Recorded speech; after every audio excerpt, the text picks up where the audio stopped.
Assalamualaikum warahmatullahi wabarakatuh. Dalam kesempatan ini saya ingin menyampaikan materi mengenai penelitian, pengabdian masyarakat, serta karya inovasi. Dalam implementasi kegiatan akademik mahasiswaan, mahasiswa harus melakukan 3 kegiatan yang ada dalam akademik ini.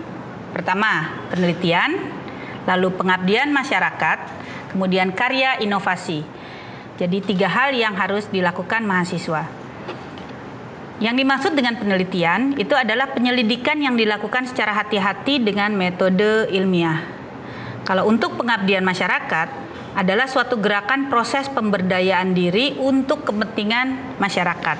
Sedangkan karya inovasi adalah suatu proses atau hasil pengembangan pemanfaatan suatu produk atau sumber daya yang telah ada sebelumnya, sehingga memiliki nilai yang lebih berarti.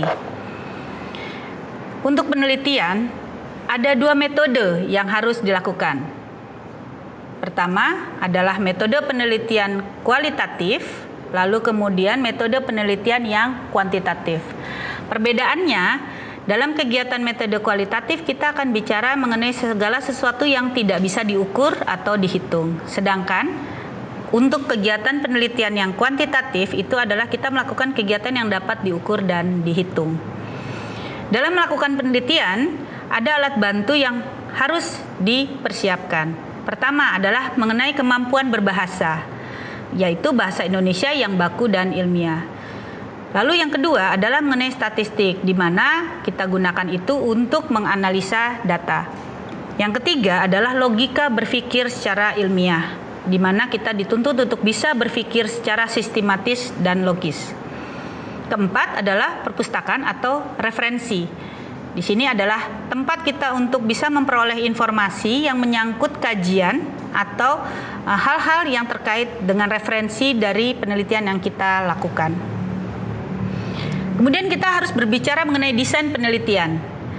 Nah, desain penelitian ini kita perlukan pada saat kita melakukan atau melaksanakan penelitian tersebut terkait dengan 1. Sifat dari penelitian, kedua, tujuan dari penelitian, yang ketiga, lokasi di mana studi itu akan dilakukan, keempat, sifat data yang diperlukan, kelima, dari mana data itu diperlukan, keenam, periode waktu penelitiannya, ketujuh, jenis desain sampel, kedelapan adalah teknik pengumpulan datanya, kesembilan, metode analisis data yang akan digunakan, lalu yang ke-10 adalah cara di mana laporan akan disiapkan.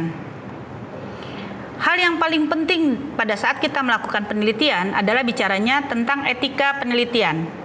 Pertama, harus jujur terhadap masalah yang diteliti, kedua, tidak boleh memalsukan data, ketiga, peneliti harus selalu menyebutkan sumber-sumber dari mana dia mendapatkan data.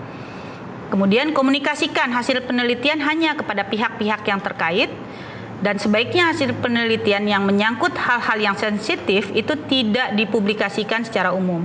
Dan terakhir, peneliti harus melindungi atau menyembunyikan data-data responden yang digunakan dalam objek penelitiannya.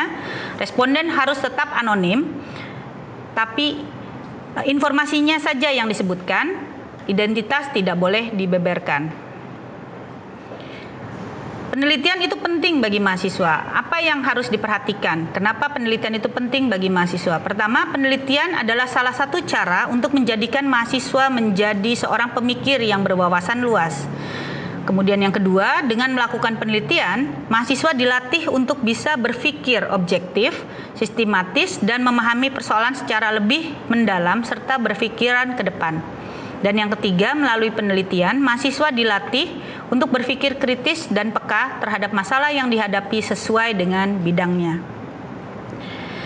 Nah, masuk ke sesi selanjutnya, saya ingin menyampaikan mengenai pengabdian kepada masyarakat. Tujuannya adalah untuk mempercepat upaya peningkatan kemampuan sumber daya manusia sesuai dengan tuntutan dinamika pembangunan. Kedua, mempercepat upaya pengembangan masyarakat ke arah terbinanya masyarakat yang dinamis. Dan yang ketiga, mempercepat upaya pembinaan institusi dan profesi masyarakat sesuai dengan perkembangannya dalam proses modernisasi. Nah, yang paling penting adalah tujuan khusus dari pengabdian masyarakat adalah bagi mahasiswa untuk meningkatkan kepekaan mahasiswa terhadap masalah-masalah yang berkembang dalam kehidupan masyarakat. Dalam pelaksanaannya di lapangan, yang menjadi halayak sasaran adalah pertama, halayak sasaran perorangan. Yang kedua, sasaran kelompok, ketiga, sasaran komunitas, dan keempat, sasaran lembaga. Sedangkan cakupannya meliputi masyarakat perkotaan atau pedesaan, masyarakat industri atau agraris, dan yang ketiga, pemerintahan atau swasta.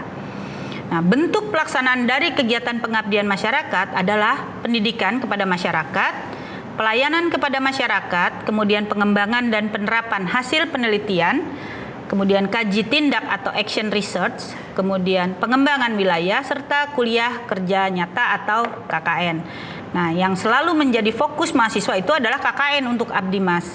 Padahal masih banyak kegiatan-kegiatan lain yang bisa menjadi bentuk pelaksanaan dari kegiatan pengabdian masyarakat.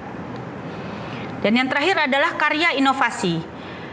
Menurut Undang-Undang Nomor 19 Tahun 2002, pengertian inovasi adalah suatu kegiatan penelitian, pengembangan, dan atau perekayasaan yang dilakukan untuk pengembangan penerapan praktis nilai dan konteks ilmu pengetahuan yang baru. Sehingga teknologi yang sudah ada ke dalam produk ataupun proses produksinya bisa diterapkan. Tujuan dari karya inovasi, satu, meningkatkan kualitas.